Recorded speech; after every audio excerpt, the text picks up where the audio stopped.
Hello, friends, Tiger Coward here. We are one day from the tail of the dragon, so please join us on this penultimate day that I've named Dragon's Tail Eve. Today we go higher, twistier, colder. Hey, isn't that the Adventure Motorcycle Olympic motto?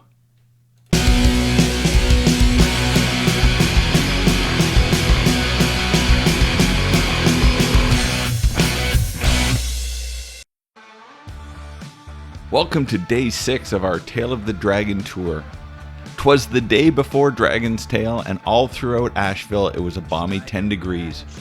Even better than that, the forecast was calling for our first day of the trip without rain or snow.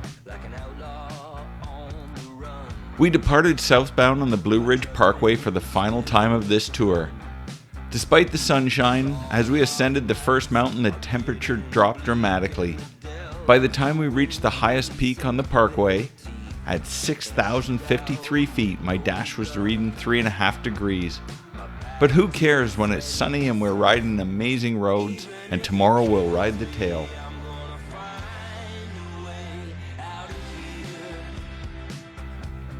Over the past 2 days I've worked out the cause of the ignition problems on the Tiger.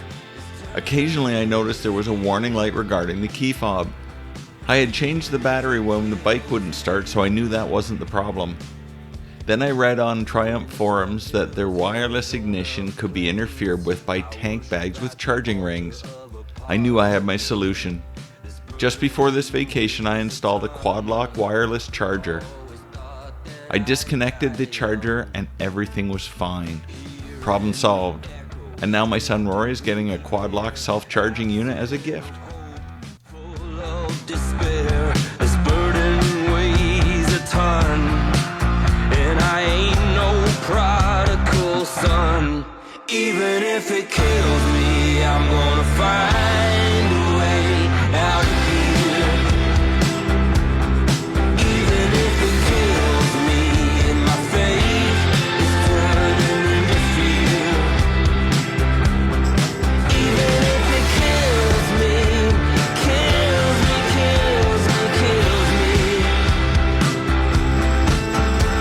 I try to keep my spirits up, but I've been betrayed. So I walked away from the world that led me. The final section of the parkway was my favorite so far. The spiral curves were brilliant and the sunshine made the views even more spectacular. We exited the parkway at Cherokee, North Carolina, and the main street there looked so cool that you would think that you were in an amusement park. It was a banger. It was also very touristy, so we didn't stop. Not even at Dairy Queen. We're almost a week into the trip and I haven't had a Dairy Queen once. I have just 2 rules of traveling, inherited from my dad. Never pass up a chance to have a swim, and never pass a Dairy Queen. I will have to rectify both when it gets a bit warmer. Instead of stopping in Cherokee, we continued on to today's destination, Robbinsville, North Carolina. In Robbinsville, we had lunch at the world-famous Lynn's Place restaurant. It was nice, but I'm sure that it's world-famous because this wee little town attracts worldwide visitors because of its proximity to the tail of the dragon. Nonetheless, our Dragon's Tail Eve lunch was very good and I do recommend eating at Lynn's. There are lots of motorcycles around the diner and in town.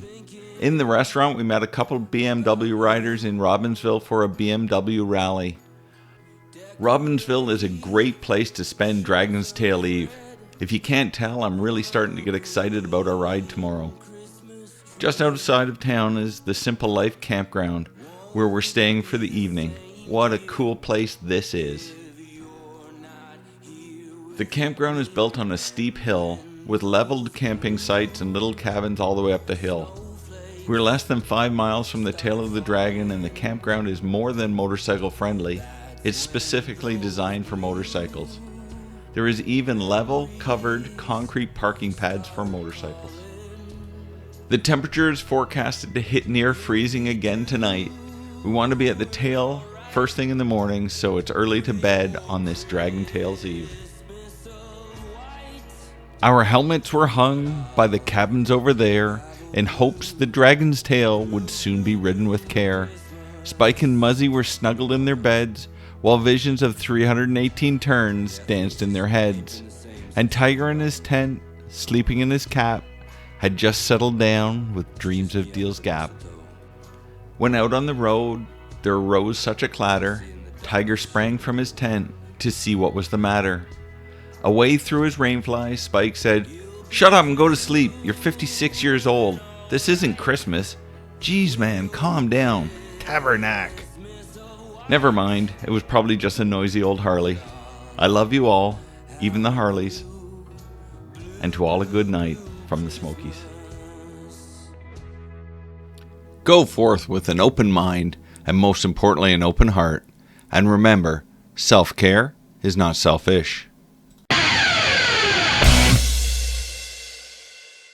I'll have a blue Christmas without you. I'll be so blue just thinking about you.